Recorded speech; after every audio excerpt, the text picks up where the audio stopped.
Welcome to another episode of Fave 5 from Fans, the podcast where we explore all things favorite. I'm your host, Jamie Ray, and today we continue the celebration of February, the month of love. We have photographer extraordinaire and a great friend of the show, Mr. David Morris, is zooming into the Plastic Microphone Studios to discuss our favorite love songs. Welcome back to the show, Dave. Thank you, sir. Good to be back. You are looking good, sir.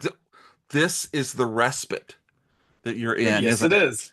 Wow, look at all of that cool stuff. See, you've I got need to two light that robots better. behind you that make you things. That's cool. Yeah, yeah, and of course, you're just all so cool. How I you also doing? have a guest with me.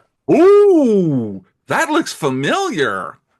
It does. You know what? I don't have the right props in my office. And you know what? I think I'm going to add this to my collection unless you I ask really nicely for I think you should, but I'm gonna it. arm wrestle you for it because the girls gave that to me.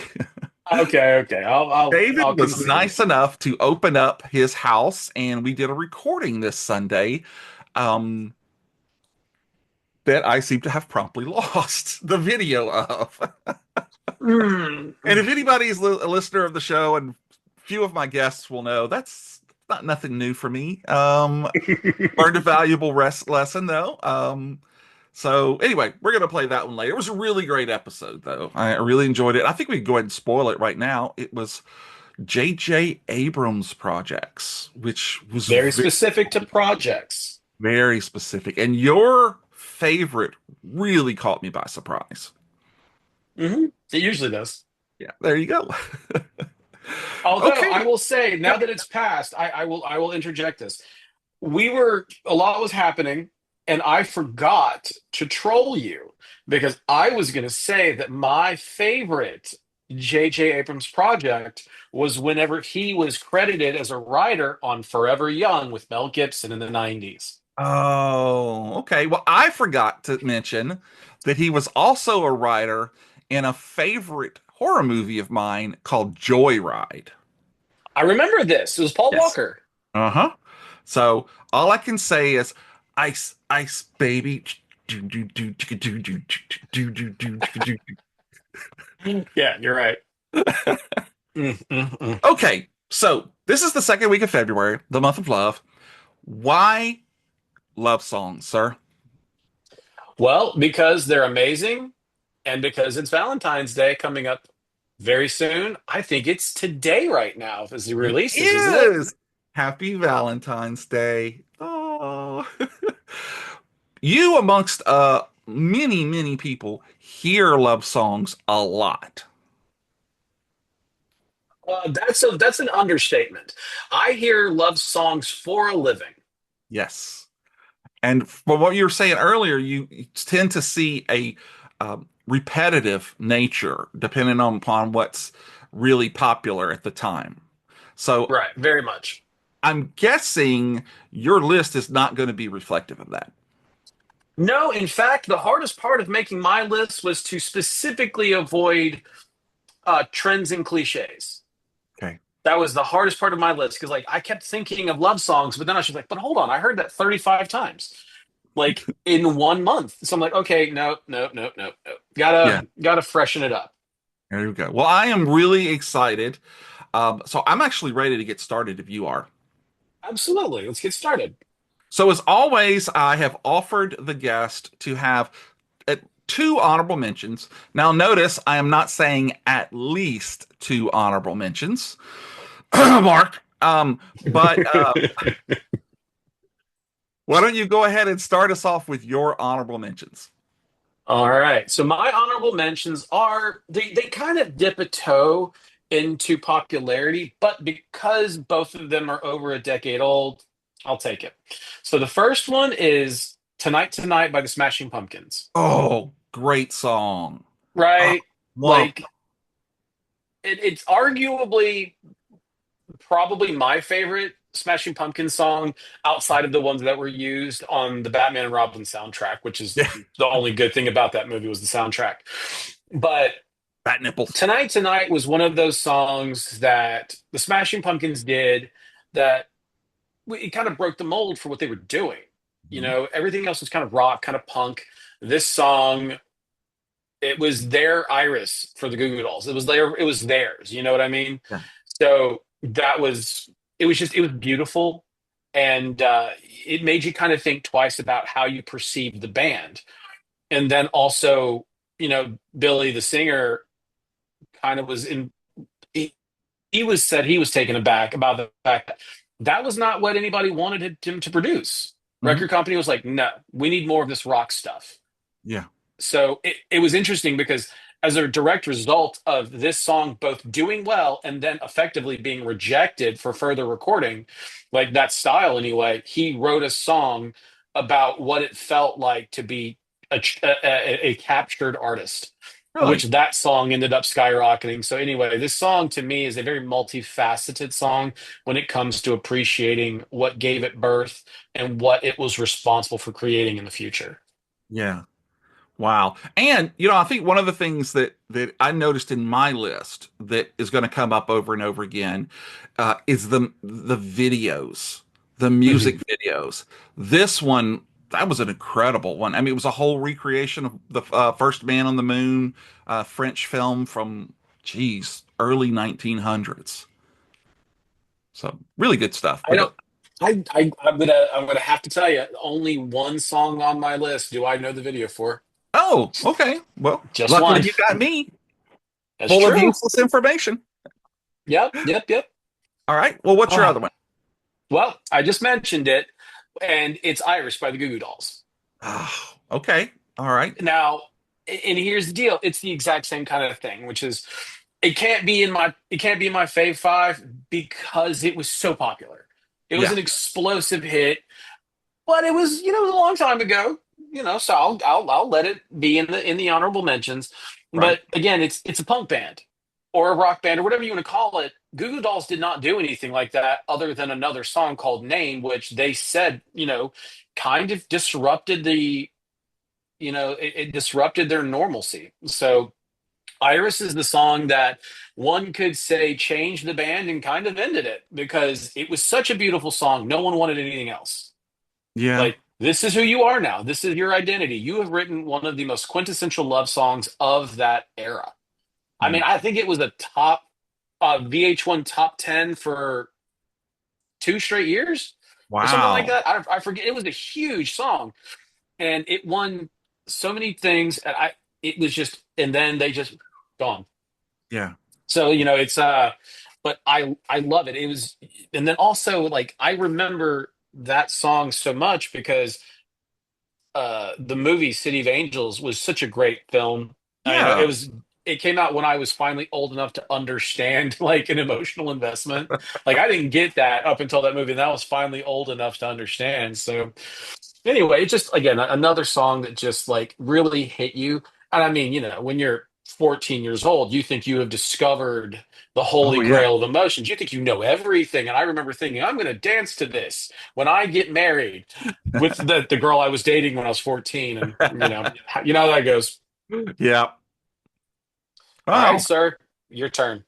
Okay. So both of mine are going to be a little different from the ordinary love song. Okay. First is Love Will Show Us How by Christine McVie of Fleetwood Mac fame. She Okay. co-wrote the song with the guitarist Todd Sharp for release on her second solo album, which came out in February of 1984. So if you don't know this song, that's totally fine. It's totally fine. Um, Right. so the song starts off, I don't fool around on my baby, and he don't fool around on me. I know when I need him, he'll be there for me. And so the song kind of goes into the idea that we really don't know how to navigate relationships, but love will show us how. Um, the thing about this song is, as good as it is, and definitely one of my favorites, on Spotify, um, is got to be the video. And so the uh, the, the director talks about this video, and so basically, if you can imagine, it's Christine McVie at a piano, and Todd is playing the guitar, and they're in a big studio, and just everything goes wrong.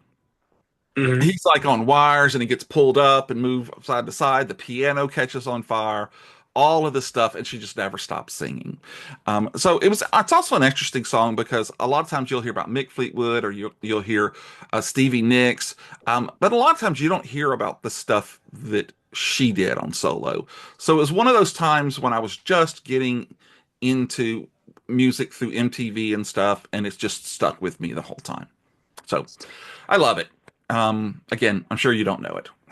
I don't, but I will tell you this: I'm gonna need this list on paper or in a Uh-huh. text because I have no doubt that we will not overlap, and I always like to hear new stuff. And luckily, this list, I mean, this episode will also have its own Spotify playlist that'll Oh, be that's attached awesome. to it. So you'll be able to go there and listen to all of the songs that we're going to talk about. Because I'm going to put yours with mine, and that's one of them. As a matter of fact, everything on my list actually ends up being on Spotify. So we'll see about yours. I know for sure tonight is because Okay. that's one of my favorites. So my other honorable mention is Baby, I Don't Care by the king himself, Elvis Presley.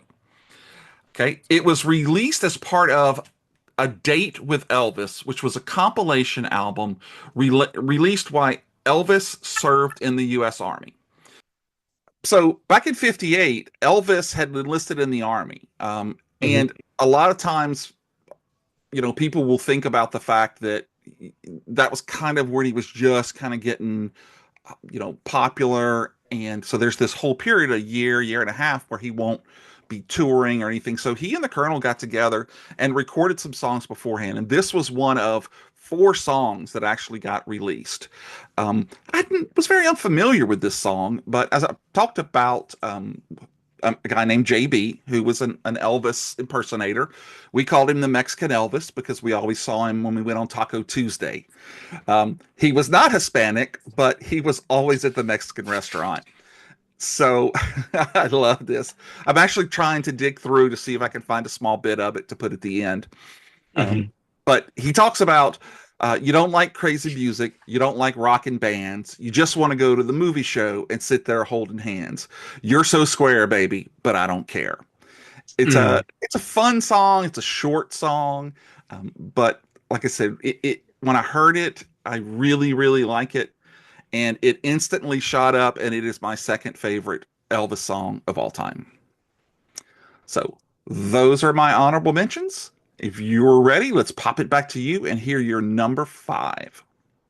All right. So number five, not gonna lie, just had to reinsert and switch it out. But it is the Deftones cover of No Ordinary Love, originally performed by Sade. I think I'm Oh, saying that right. okay, okay, yeah, Yep. it's Deftones. Yeah, you got it.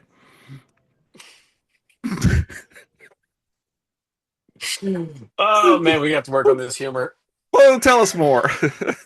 All right. So first things first, I know that there are a lot of people out there that are not huge fans of covers, especially for something that was as popular and as and sort of a fixture as that song. And credit to Sade, she did a wonderful version of it. But I'm a rock guy, or at least alternative grunge, things like that. Your typical angsty stuff whenever you're a teenager.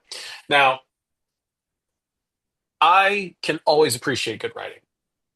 And that doesn't mean I'm going to appreciate the music, doesn't mean I'm going to appreciate the songs, vocals. You know what I mean? Like there's a lot of writing out there that I love, but I just can't get down with how it sounds. Yeah. So For example, with like Deftones, who would one of those people be that's a great writer, but you don't like the way they sound? Does anybody come to call me mind? out, call me out right now. Yeah, Taylor Swift. Like I love a good breakup song, just not delivered through her vocal cords. Sorry, I I had to mean, do it. that's all right. It's fine. It's fine. It's fine. It's fine. I thought we were friends. It's fine. No, gosh, that was your first mistake, sir. That's fine. I know where you live. And I So know where you live. it's true. Oh, okay. Please go. Please go ahead. All right. So anyway, so when they delivered it, I don't know how else to describe it other than as it sounds like it's perfect as a song to play when it's raining and you're feeling sappy. Okay. You know what I mean? It's got a grunge feel to it. I don't know. But it just checks every single one of my boxes for something it's I don't know, it's just a good listen. Now it doesn't evoke all of those really deep feelings, but it is a smooth, good listen. Yeah. And so some people may not know who the Deftones are. They're kind of like an alternate college rock station band. Um, so if you're not familiar with them, like I said, maybe it'll be on this list. Go out and find them. All right. Well, sir, I do believe it's your number five. Well, my number five is going to be one of those timeless classics that you probably do hear a lot at weddings. And, that's okay because it is a phenomenal song. And I'm talking about way back from 1960. It's going to be Etta James at Last. Yep. I I love her soulful delivery of the lines like, "Oh, and then the spell was cast, and here we are in heaven, for you are mine at last." Just the way that she sings it. Now, last week I chose one of her songs, "I'd Rather Go Blind," to talk about a great heartbreak song, and for her to be able to turn around and produce this love song just goes to show you how deeply, deeply appreciative I am of her. I know that you, like I said, I know you probably hear this song a lot at weddings, right? Yeah. Oh yeah. So you're just gonna have to give me a mulligan on this one. I love it, and I am unapologetic about it. Hey, look, it's a classic for a reason. Yes, it is. It is. All right. Well, let's find out if your number four is a classic. Okay, so my number four is honestly a song I never even thought of as a love song Oh, until I was actually looking at my playlist and I was like, you know what? Let's pop it in. And it's The Cure Friday I'm in Love. yeah. No, no, no. I was wondering if that was going to show up. Yep. Yeah. Um, I two things. I never realized it was The Cure, Okay. and I never knew that it was a love song. It was one of those songs from when I was a kid. My mom owned a flower shop that was inside of a flea market, and it was one of those songs that was always on the radio. Yeah. So I knew all of the words, and I just kind of sang them on autopilot. And then I kind of developed a love for The Cure in my early to mid to late 20s. We'll say that mid to late 20s, I started to really appreciate The Cure, and I really started to get into them. And that was on there. And I'm like, no kidding, that's The Right. Cure. And so that was definitely a song that I added to my like if I'm in like a upbeat sappy mood, that's definitely on the list. And then it just sort of it kept on fixing itself in there. And it's very unique to me because it's arguably kind of a bouncy love song. Yeah. Yeah. And so I really liked that about it. You know, it had some bounce to it. It was fun. You know, a lot of, in my opinion, a lot of love songs don't have that much energy, you Hmm. know, and I really loved that about the song. I wish Yeah. that I actually memorized lyrics as well as you did. Yeah. Because I'm Like, totally memorizing this. I'm not reading it off a script that I wrote. So, okay. But I need to I do. prepare better. I do want to ask a question, and I know that sometimes I do come across like a jerk. Um. So it says it's Friday. I'm in love in the title of the song, Mhm. but you never thought about it being a love song. Was it because you were too young at that time and you really weren't thinking about love songs?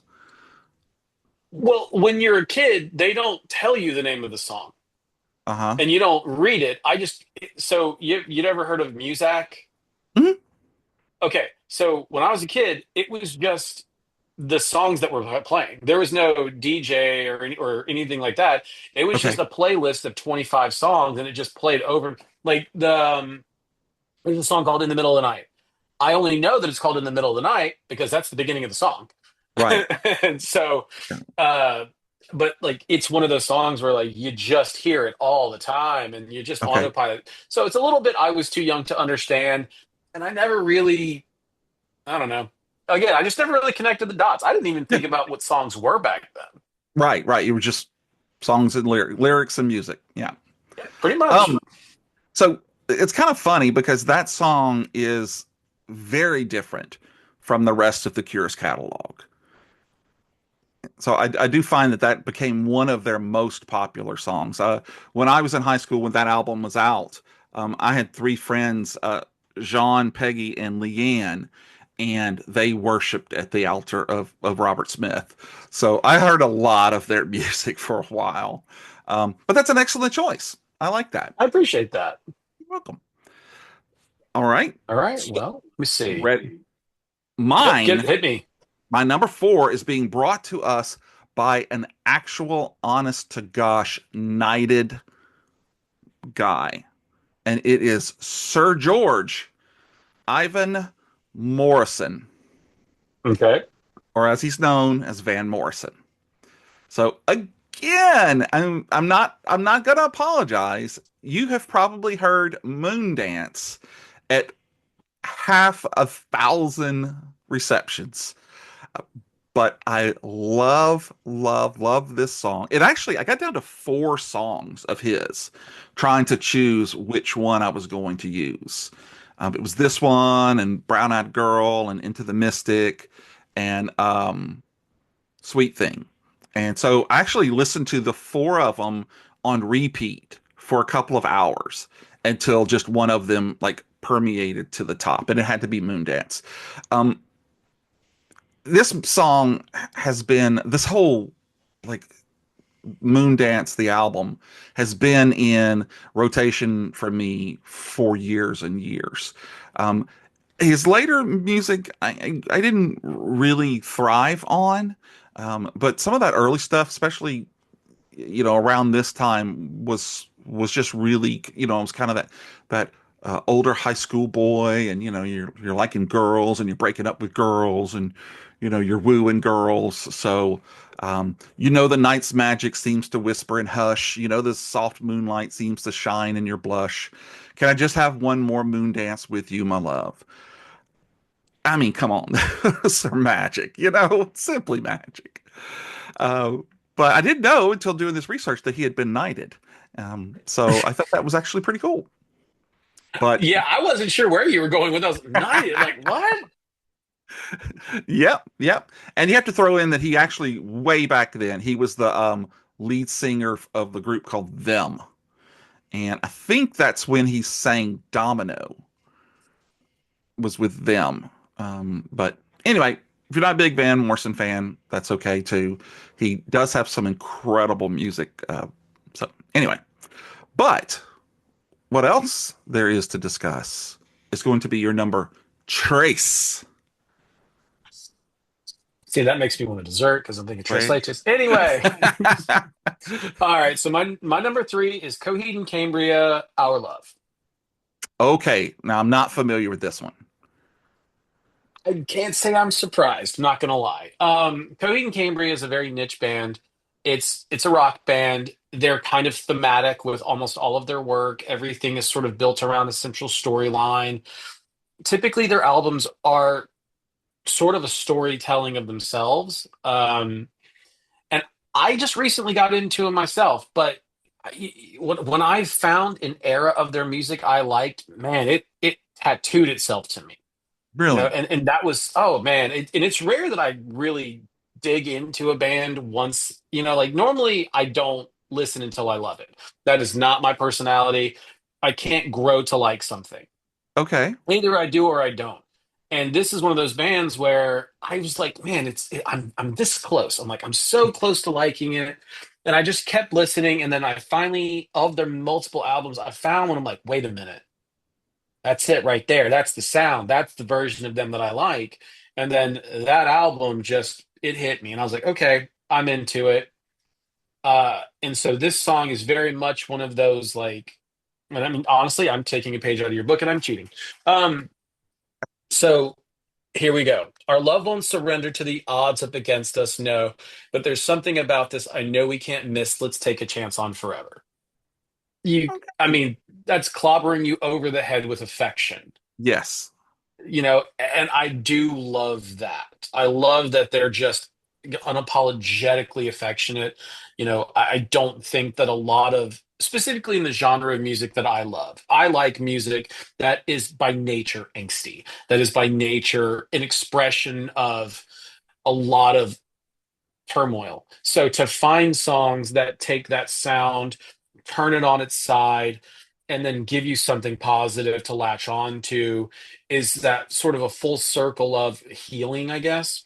Okay. And I love that. I love being able to take a genre that I really love and then to find something in it that makes you feel good, not just like you have found something to identify with. So finding this kind of thing with that band felt so good.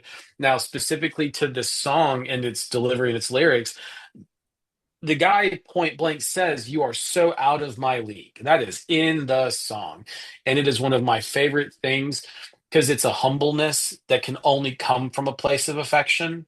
Yeah. And so when you feel that, you can feel it in your bones if you know that feeling. You're like, I that resonates, Yeah. which Oh, I is what live this that is. feeling. So yeah. There you go. Wow. Do they have any other songs that are out there that might be popular that someone would be familiar with? Not No. that I'm aware of. Those are awesome. When you find something like that, and it's really kind of your favorite, your song that tons of people. Yeah, hang on to that. That's a good one. All right, Okay. your turn. All right. So my number three comes from who at the time, and I will always remember John Cougar. All right. Again, this is wow. I'm just realizing this is a formative year right here from 1984. That's three so far. Um, this became John Mellencamp's fun little ditty. It's called This Time from what I believe was his fourth studio album, third or fourth. It's called Nothing Matters and What If It Did. And this song is called This Time. Now, I'll say it again. This is another MTV treasure. So the normal love songs are about, how, you see the woman of your dreams, you fall in love with her, you profess your love, and all of this, and it's great. But in this song, John Cougar falls in love with Edith Massey, who is better known as Aunt Ida in Female Trouble or as Edie in Pink Flamingos, both of which are John Waters films. So if you're not familiar with those films, those are some crazy. They're both filled with like these gaudish drag queens. So she was not a typical beauty. And so in the song, he sings about, you got your arms around my shoulders. You got my soul confused with my heart. You were too smart to believe all those tired lines, and I was too dumb to know what had started. And so the whole song is about how he was such a player, and he'd always, drive around and he'd have a girl of the week with him, but now he's fallen in love with her.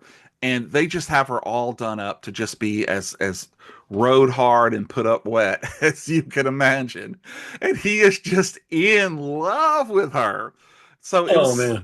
yeah, it's such a fun video. And this is actually a song like you were just talking about. It does have a lot of pep into it. It has a lot of percussion. It's a fun song, and when you pair it with that video, it's I don't know. I just love it. And it was really early in his career. Later on he'd have Little Pink Houses and Jack and Diane and all of those. But this was yeah, this was early this stuff. So um, I feel like such a baby with your list. no, it's okay. I mean, it is. The next one is going to be definitely in this generation. So really within the So last since probably I've 10 been years. born, just so that we're Yeah, clear. since you've been born. Okay, got it. Cool. All right, I might know it. All Sweet. right, you might, but probably not. I'm sorry. Hey, But look, man, I'm doing my best here. you are. You're doing a great job. But why don't we put the brakes on it for just a little minute? And Okay, last time we had you on, we talked about double Windsor photography. Am I saying that that's right? correct. All Yep. right, look at me. And so now you're kind of out of the last year's run and you have a little break. Why don't you tell us a little bit about what you're doing in your off time? I don't really have that much of it. So the thick of shooting season is over, but with every photograph you take, you spend twice as much time in post processing. So what's happening now is I'm working on getting all of the weddings that I've photographed handled, and then obviously I have a team. Well, I guess that's not obvious. It's obvious to me. I have a team, and those weddings do need to get handled as well. So I'm working around the clock editing the photos. I have a full-time editor doing all the video, so I am far from having free time. Ah, The closest I get to free time is every now and then I can squeeze in some gaming and not a lot of it. yeah, I But got you. best Well, I got. you did get to have us a break and go see our mutual friend Mark Sino this weekend, right? For the not Yes. so Super Bowl party. I mean, the food was super good. I am not a huge American sports ball fan, so I didn't watch a lot of this. But every time I walked through the living room and saw the score, it just kept going goose egg up, up, up, up. I was like, wow, I thought they were supposed to be dominating or something. So, eh, sorry, sorry, Mr. Swift. They didn't It's go been a well. long time since I've seen a loss applauded so highly. Yeah. I think they were 1 point away from tying the biggest first half deficit of any Super Bowl ever. So, and we're not going to talk about the halftime show. What halftime show? I didn't know what you're Yeah, talking about. exactly. They didn't have one. So, yeah. Yeah. Yeah. I Didn't just sat happen. down and rewatched the Prince halftime show anytime there's one that comes on. That's an unfair performance to compare to any other performance. God was on Prince's side. He made it rain when he sang Purple Rain. Yeah, So, like you can't see that's the thing. That is one of those things where the stars aligned for probably one of the most impressive live shows in the history of live shows. You amen. can't beat it. Like, let's just take it out of the running of halftime shows. Let's just take it out of that. Yeah. Live performances ever. Yeah. I You I I got Prince just cannot looking disagree. fly, playing that thing, making the guitar sing in the rain. It's just, Yeah. yeah, you're not beating that. And the okay, we can talk about this for half an hour, but the way his shadows came up on to the curtains and they were flapping and they were in the wind and in the rain and Yeah. and Prince was one of those people who I got to see him 2 different times live, and oh, I was front row for Prince Mm, back in 88, I think, 87 or 88. I have to go back and look. But for mhm. Sign of the Times, I could I see the love that sweat album. come off of Prince. Yeah, it's a great album. But he sounds the exact same, if not maybe better, live than he Hmm. does. And that's saying a All lot right. because I love, like, one of my favorite performances ever was back before Purple Rain came out, but they were on kind of the tour leading up to it, and they were in Sarah. Um, anyway, I think they were in New York, Syracuse. That's where they were, Mhm. Syracuse. And there's a recording of that whole thing, and it's a great one. And he plays Purple Rain for like 17 minutes. It's incredible. But I could go on and talk about Prince for probably an hour and a half. Oh, that's Yeah. right. We already did. In episode 37, I think. My very first episode that had a warning, an advisory on it because of the nature of his songs. But Yeah. um, yeah, yeah. So, well, what else? Anything else going on you want to talk about? Um, I mean, honestly, I wish that I had more going on. I mean, I Mark is in the process of getting some stuff done that I'm hoping to consult with him about. That would be nice. am using one of these machines to hopefully soon print out some little figurines for one of the tabletop games that he's working on, and one of the ones that we had conceptualized. We'll see if those get off the ground.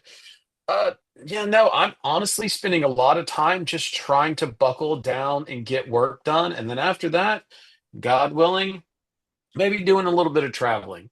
That would I be have been wanting cool. to go on a food tour for a really long time. Uh, I've been wanting to do a solo trip to the coast, just taking the Challenger, hitting the beach, and just driving alongside it, listening to the music. Down to Gulf America, that beach. Yeah, Okay. sure. So, I was going to say Dolphin Island, but you know what? You've inspired me. Gulf of America. There you go. All right. Well, I think that we can wrap this up and we can go on to our penultimate Penultimate. choices. I love that you love that. I really do. Well, yes, it's fun, man. All right. Well, what is your number two? My Number two. All right, Beavis. My number, you're definitely Beavis. Mhm. My number two is Dave Matthews Band, probably the most, no, not the most popular, maybe the most popular band on my list, but it's Dave Matthews Band, You and Me. Okay. Now, I am traditionally not a huge fan of Dave Matthews Band, not because they're not talented, because to be completely frank, that band is dripping with talent. They are overloaded with amazing musicians, so I Yeah. cannot take away from them for that. Kind of like But Hootie the again, Blowfish. sure, they are good. I give them that. They are all talented. And this, yes, and honestly, yeah, that is a very good comparison. Dave Matthews Band to me is a band that just has so much talent. But to be completely honest, I never would have known for this song if not for the fact that I was such a dork. So there was a TV show on the Sci-Fi Channel called Eureka. Loved Probably it. one of my okay, Eureka. Okay, so you know Mhm. Eureka. Yeah. Um, It on was the like the episode, dome, but under the dome, but funny. correct. And I love that show. I adored it so much. And I remember the episode where the sheriff's daughter is going off to college. Mhm. This song starts playing, and it, I don't know, something about it was beautiful. The timing, the whole point of the song is growth. That's the idea of the song. The song is about loving somebody and going down the timeline of evolving in your relationship. So in this song, he literally says, "When the kids are old enough, we're gonna teach them to fly." Like, what a wonderful way to encapsulate one of the parts that come with love. You Yeah. know, especially if you have kids. So personally, I don't have any kids. However, you do, and I know that there's something about that that you can say, like, it's a thing that you and your wife share. You know, y'all, that is a thing that y'all did together, and those are all representative of the bond that you have.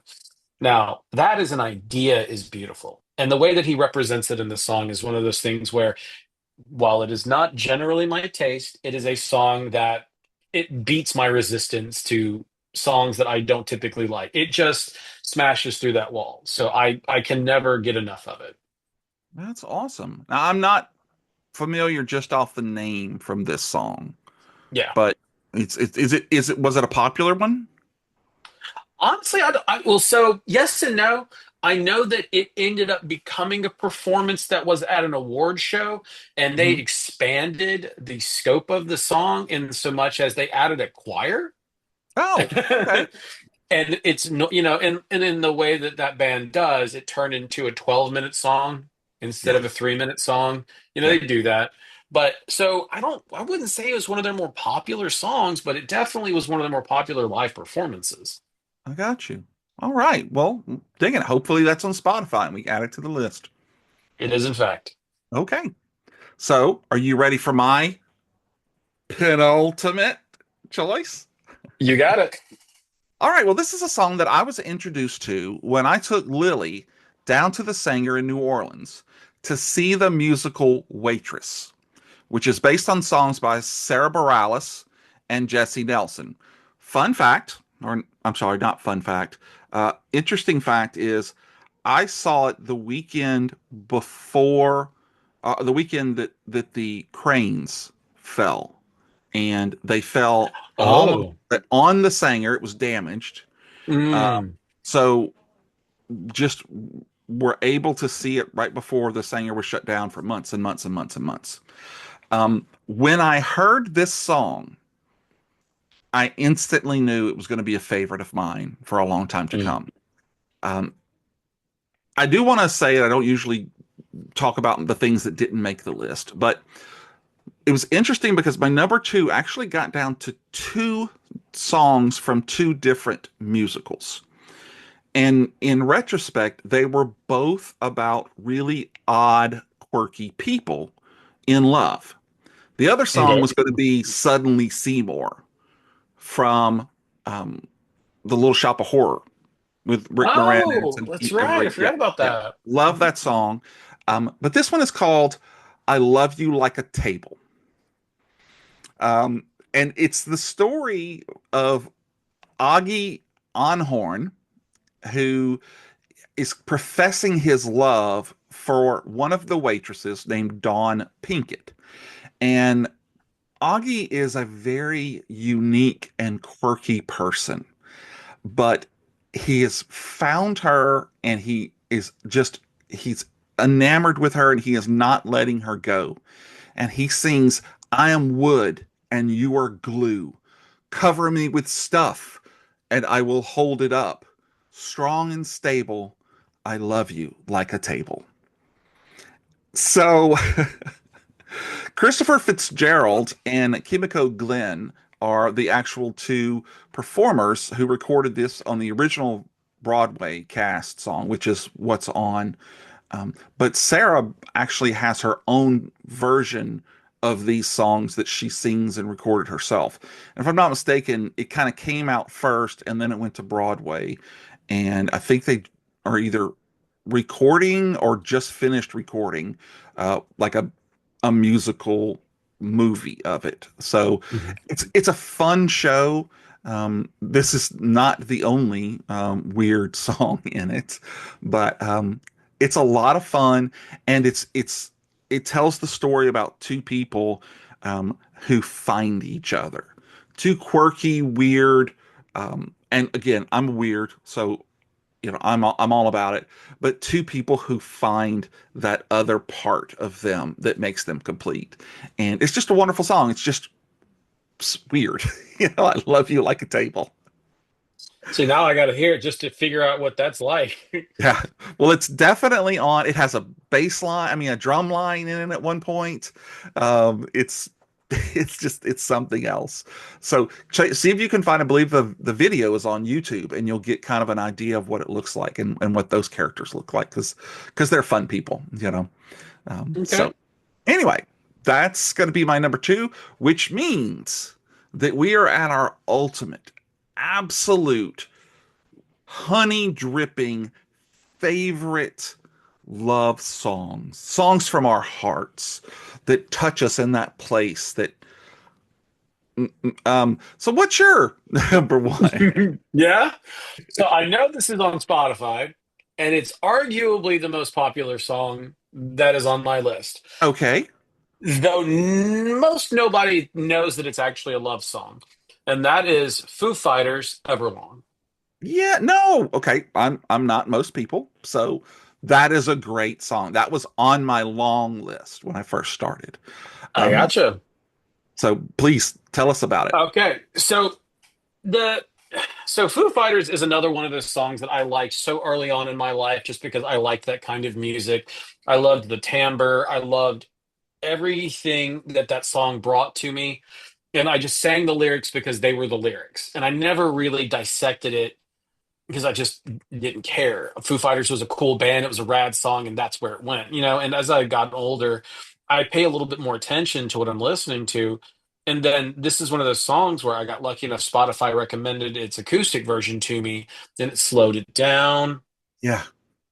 And it really made me think about it. Like, man, this song is like it's good, right? It's a good song. But when you hear the acoustic version, it feels deeper Okay. and you think it just slow down so I can breathe you in.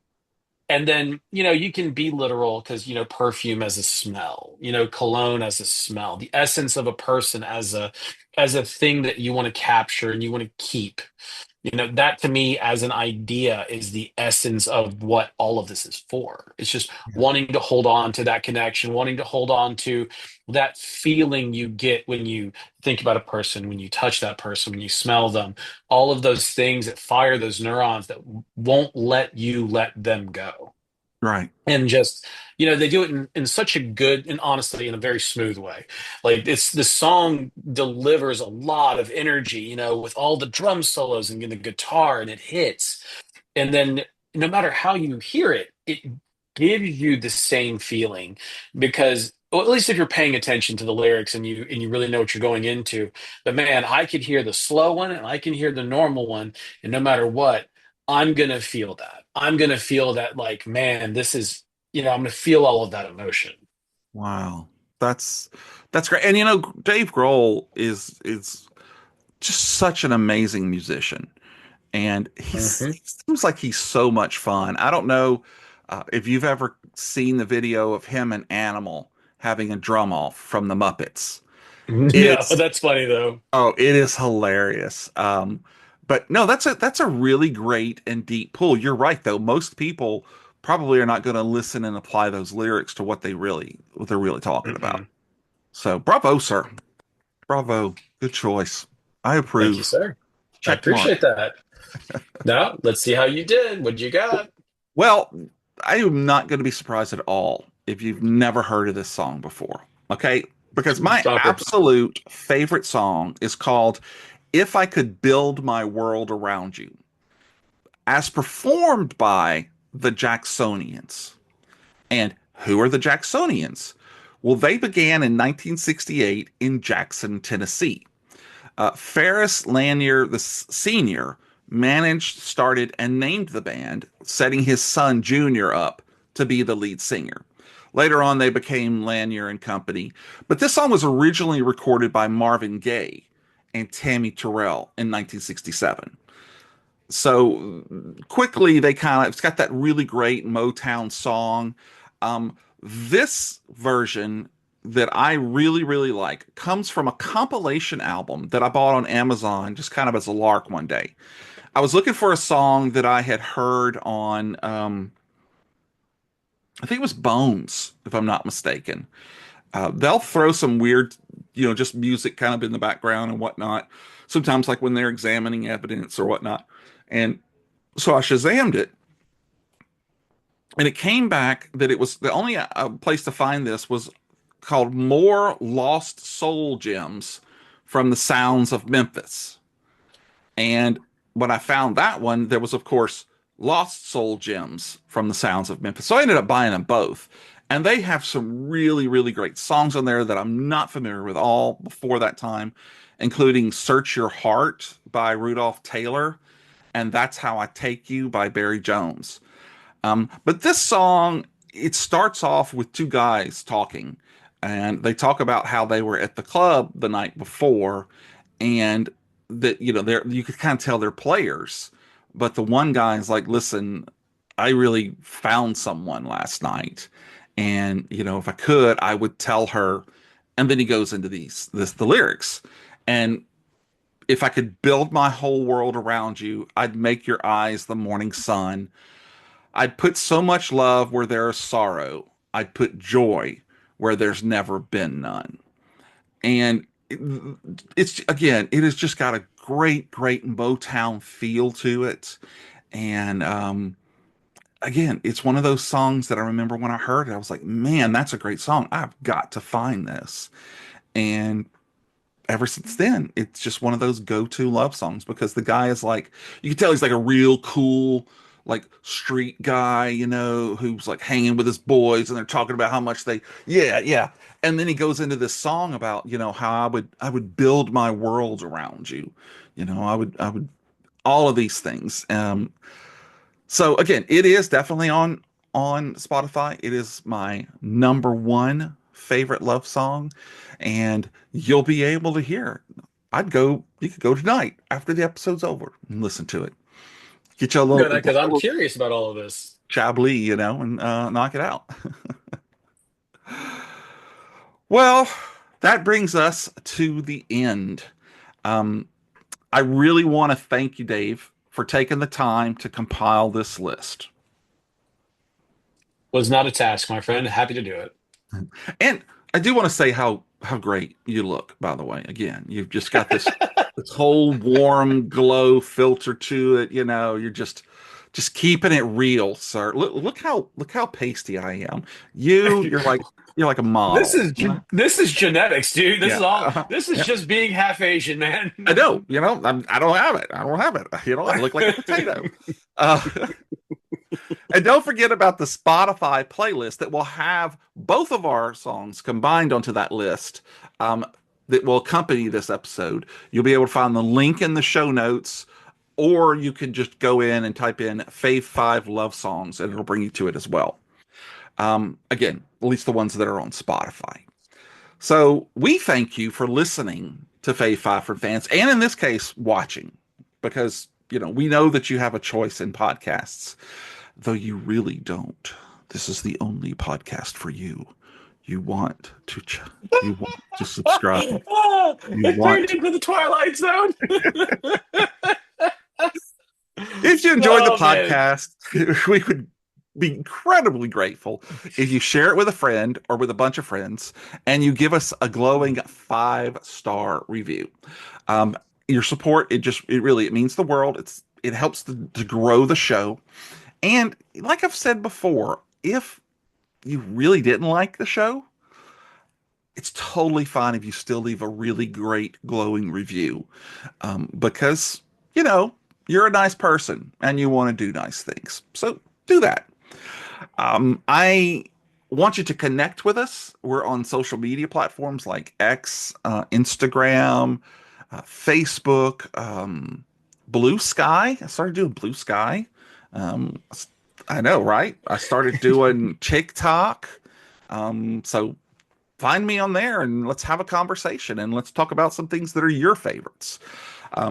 So we want to thank you for being a part of this journey, and I want to extend uh, a really big thank you because David he actually has gifted me some really really awesome lighting to help make the show better. I don't know if seeing me makes it better for you, but anyway, so I want to tell you again, thank you so much for being such a big supporter of me and of the show. I really, really do appreciate you, sir.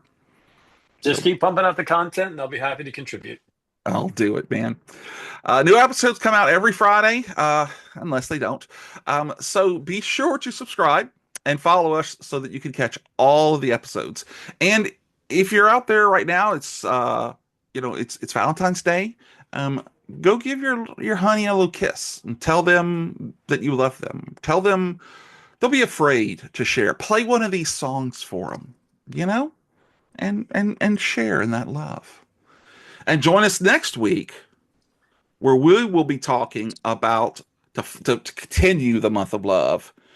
I'm going to have Lily and Tina on, and we're going to discuss our Fave 5 rom coms.